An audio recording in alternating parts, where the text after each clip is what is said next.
আসার আগে থালাটা যতটাই পরিষ্কার পরিচ্ছন্ন লাগে, খাবার খাওয়া হয়ে যাওয়ার পরে থালাটা ততটাই অপরিষ্কার অপরিচ্ছন্ন লাগে, তখন আর থালাটাকে দেখতেও ইচ্ছা করে না। ঠিক তেমনই তোমাকে অন্যের যতক্ষণ প্রয়োজন ততক্ষণ তুমি তাদের কাছে ভালো, যেই প্রয়োজনটা মিটে যাবে তখন তুমি তাদের কাছে বেকার।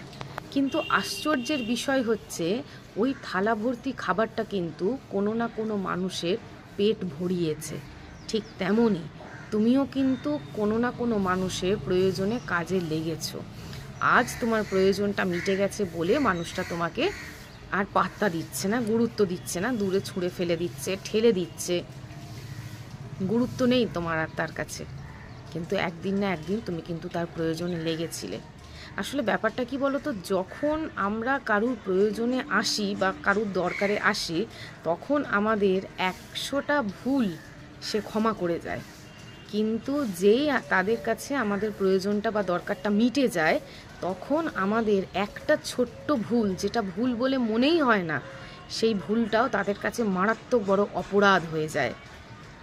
যতক্ষণ আমাকে তার প্রয়োজন বা তাদের প্রয়োজন, ততক্ষণ আমি তাদের কাছে বা তার কাছে খুব ভালো মানুষ। আমরা তো মানুষ, মানুষ মাত্রই ভুল হয়, আমাদেরও হয়।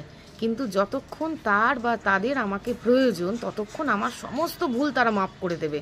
সমস্ত ভুল ভুল বলে দেখবে না, ইয়ার্কি হিসাবে দেখবে। যেই আমার প্রয়োজনটা তাদের কাছে মিটে যাবে, তখন আমরা বেকার হয়ে যাব।